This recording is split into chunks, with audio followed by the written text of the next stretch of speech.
نحمده ونصلي على رسوله الكريم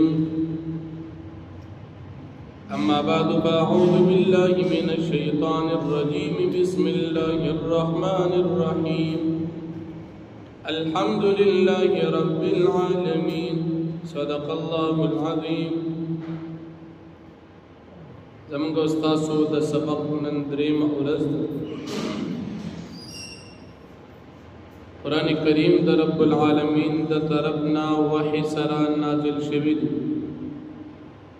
پرونی سبق کې موږ او تاسو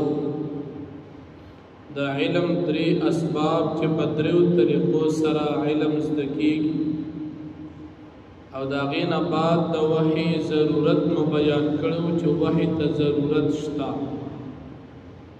قرآن کریم د الله پاک د طرف نه وحی شوی دا او نازل شوی دی، دی ته ضرورت دی.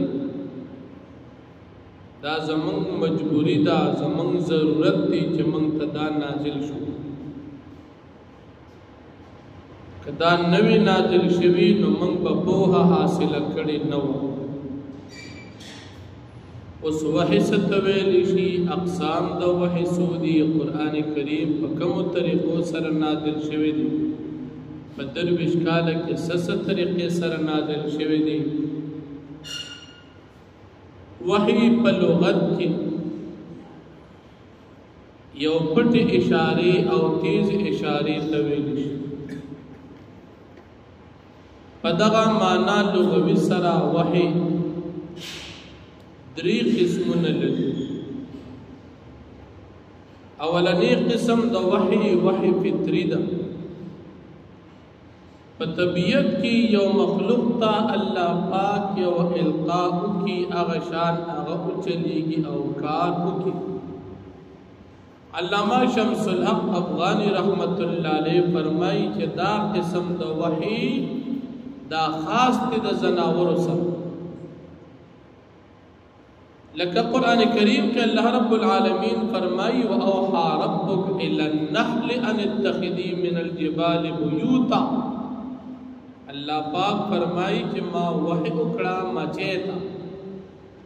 کہ تزان لپکورون کی او د خلقو په سفرون کی ځان له آبادی وکا نو دی مچې ته وحی وکړه. دا مچې ځان له آبادی کی د شاته دا مچې بالخصوص نو دیزه کی لفظ دا وحی راغلی چې وحی ورته وشو. افغانی رحمت الله علیه فرمایي چې دا وحی دا فطری دا صرف د حیواناتو کې امانه لغوي سره. دویم قسم دا وحی ایجادی دا. الله رب العالمین انسانانو په ذهن کې او سوچ او فکر واچي دا غي مطابق هغه ایجاد شروع کی آخر کیو نتیجی تا ورسی. لکه مثال دانن سبا سمر ایجادات دا دی مخ کی مثل نی، لکه مثال جہاز دی دا دی مخ کی مثل نو، یا مثال ایٹم بم دی دا دی مخ کی مثل نو، یا مثال نن سبا بٹرول اوائیو چی دا جہاز گرزی پا ہوا کی سڑی پکنی. دا ایجادات اللہ رب العالمین دی انسان تا پزین کی واجول اغی محنت اکو تو اللہ پاک امداد دی انسان سرو دی نتیجی تا ارسی دا چدا اشیاء تا جوڑ. دا وحی دویم قسم دی طویلی شو وحی ایجادی. قرآن کریم کے رب العالمین فرمائی کلن نمد هؤلاء وهؤلاء من عطاء ربک. منگ دا دی امداد کو دی چه سکار کئی نو منگ وصر امداد کو غشان دی ایجادات وغیرہ کی. او دریم قسم وحی عرفانی. وحی عرفانی یو صاحب تصوف او صاحب تزکیہ یا صاحب قلب چه دا غپزر کی اللہ رب العالمین کم نورانیت او کم برکات انوارات اچھئی دی طویلی شی وحی عرفانی. لکه قرآن کریم کے اللہ پاک فرمائی والذین جاہدوا فینا لنہدینہم سبلنا. سوچ زمون د دین کار کئی نو منگو تلار برابر منگو ترہنمائی کو. نو دا دری اقسام دا وحی پمانا لغوی سرا دی کی دو قسمنا اولنی قسم زناور سرا دیم قسم عام انسانانو سرا او دریم قسم اولیاء او نیکانو سرا تعلق ساتي قرآن کریم دا رب العالمین دا طرفنا پمانا لغوی دی دریم قسم سر تعلق ساتي چې اللہ رب العالمین دا وحی القاؤ کی دا یو بزرگ پزرگ نا اغا بزرگان سردار امام الانبیاء نبی کریم صلی اللہ علیہ وسلم بیا وحی دو قسمون یو قسم دا وحی طویل شی وحی مطلوب او دیم طویل شی وحی غیر مطلوب اغا وحی چی داغی تلاوت کیگی او دیم قسم اغا وحی چی داغی تلاوت نکی علماء فرمائی دا نبی کریم صلی اللہ علیہ وسلم دا حدیث تقسیم چکی ناغی کی بیا علماء فرمائی حدیث بدری قسمت یو حدیث قدسی دی دیم حدیث مرفوع دی او دریم حدیث موقوف دی یو دا رب العالمین کلام دی لیکن دا نبی علیہ السلام الفاظ دی اغی طویل شی حدیث قدسی لیکن نبی علیہ السلام فرمائی کہ اللہ پاک فرمائی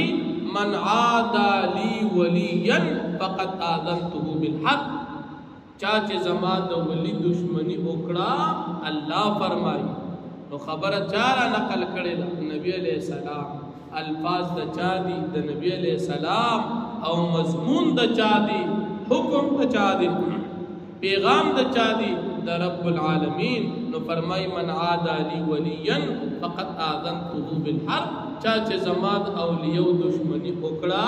اغی سر زمان اعلان دا جنگ اس دا حدیث قدسی دی دا اللہ خبر دا خو بیان کری امت تا نبی علیہ السلام دا او دیم قسم ذکر کی حدیث مرفوع دا پیغمبر علیہ السلام قول فیل تقریر صفت او دریم قسم ذکر کی حدیث موقوف دا صحابی قول فیل تقریر صفت دا علماء ذکر کی اس بدغی وحی غیر مطلوب دا دی اطلاق پا احادیث مبارکو باندی او پا حدیث قدسی باندی کی بیا دا حدیث قدسی او دا قرآن کریم پا منس کی علماء فرقن بیانی یو فرق دا بیانی چی حدیث قدسیم وحیدہ او قرآنم وحیدہ لیکن دا قرآن کریم تلاوت کول عبادت دی مانزکی لستلو باند عبادت کیگی او دا حدیث قدسی پا لستلو منز نکیگی پاغی باند عبادت نکیگی داغی پا لستلو باند ثوابون نشتا کم ثوابون چی پا قرآن لستلو دیم فرق علماء دا بیانی چی دا وحی غیر مطلوب داغی الفاظ دا نبی علیہ السلام دا طرف نوی او دا وحی مطلوب یعنی قرآن دا دی الفاظ او معنات وارد دا اللہ رب العالمین دا طرف لکہ دا قرآن دا الفاظ دام دا اللہ دی او دا قرآن دا معنی دام دا اللہ دا طرف لیکن حدیث قدسی الفاظ دا نبی علیہ السلام او معنی اغا دا رب العالمین دریم فرق علماء دا بیانی کہ وحی مطلوب اغی ثبوت قطعی او یقینی وی داغین عقیدی ثابتی گی احکامات قطعیت ثابتی گی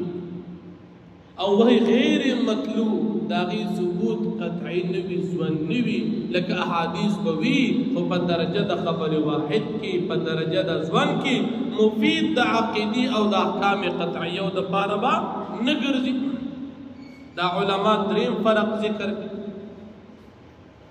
دا دری فرقون عموماً علماء ذکر کی دا زمان استاسو پا سبب کی جو وحی پا دو قسم شوا یو وحی مطلوع چی داغی تلاوت کیگی او وحی غیر مطلوع چی داغی تلاوت نکیگی قرآن کریم وحی دا لیکن دا دی الفاظ او معنا دا دوار دا رب العالمین دا طرفنا احادیث مبارکہ وحی دا لیکن اغا وحی غیر مطلوع داغی الفاظ دا نبی علیہ السلام دا طرفنا او معنا دا رب العالمین دا طرفنا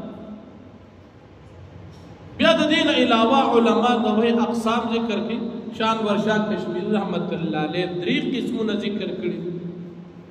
چی وحی پا دری قسم دا یو قسم وحی دا وحی قلبی چی رب العالمین دا یو پیغمبر پزل کی خبر واچی لکه نبی کریم صلی الله علیه وسلم تا یا حضرت ابراہیم علیہ السلام تا رب العالمین پزړه کې نو کله په ویښه او کله په خوب کې لکه ابراہیم علیہ السلام تا په خوب کې وحی وشوه چې خپل زوی دې حلال دا وحی وه او دیم قسم د وحی هغې ته ویلی شي وحی ملکی فرشته راشي د رب العالمین د طرف نه پیغام راوړي او دا پیغمبر خلکو ته بیان کی نو دا فرشته کله په خپل شکل صورت راشي لکه جبریل علیہ السلام نبی علیہ السلام ته په خپل اصلي شکل صورت کې راغلی دي او د الله پیغام یې ورته رارسولی دي او کله داسې شي چې پیغمبر دا فرشته چې راشي دا ورته په خپل اصلي شکل صورت کې را نشي دا ورته په صورت د یو انسان کې راشي لکه نبی علیہ السلام ته فرشته راته جبریل علیہ السلام په صورت د دحیة الکلبی رضی الله عنه کې نو ښکارېده په شکل صورت سره انسان او په حقیقت کې او فرشته نو کله به دې صورت کې راته دې ته ویلی شي وحی قسم وحی ملکی او دریم قسم دی وحی کلامی چې رب العالمین د پیغمبر سره براه راست خبرې وکړي لکه نبی علیہ السلام سره رب العالمین د معراج په شپه بغیر د واسطې د فرشتې نه خبرې کړي دي دا وحی کلامی یا موسی علیہ السلام سره په کوه طور باندې رب العالمین خبرې کړي دي هغې کې واسطه فرشته نه وه نو دا وحی کلامی دا علامہ کشمیری رحمت الله علیه دا درې قسمونه ذکر کړي د دې نه علاوه علما نور قسمونه هم ذکر کړي او مفتی اعظم پاکستان مفتی محمد شفیع رحمت الله علیه تقریبا 6 قسمونه ذکر کړي دي موږ او تاسو به ان شاء الله هغه قسمونه بیا بیان کو چې کوم مفتی اعظم پاکستان مفتی محمد شفیع صاحب رحمت الله علیه ذکر کړي دي او مخکې به د وحی سلسله او دا مسله بیان کو الله رب العالمین دې او تاسو ته د قران کریم د درس کولو اوریدلو په دې باندې عمل کولو توفیق راکړي چونکې د دې تعلق د وحی سره دی نو ځان کو یول پکار دي چې دا قران کریم الله پاک څنګه نازل کړي درویش کاله کې په نازل دي خو په کومې طریقې به پیغمبر علیه السلام ته وحی راتله سس صورتونو دا غي وجنه دا انداز د کول ضروری دي الله پاک دې او تاسو ته عمل کول توفیق راکړي واخر دعوانا الحمدلله رب العالمین الحمد